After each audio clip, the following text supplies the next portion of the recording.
মাদ্রাসা থেকে, ছোট হোক বড় হোক, অনেকগুলো আলেম একসাথে বের হয় না পড়াশোনা করে? বাহাওয়ানের তার চাইতে বেশি অলি বানিয়েছেন বাংলাদেশের মধ্যে।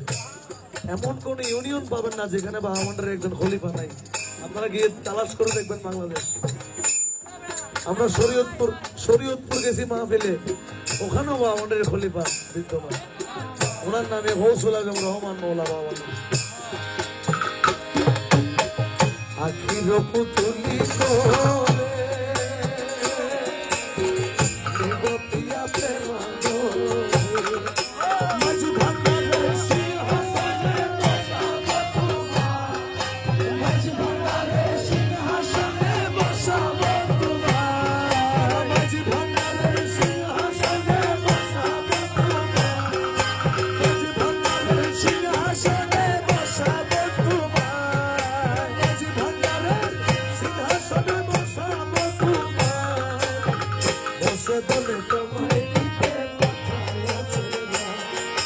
Bye.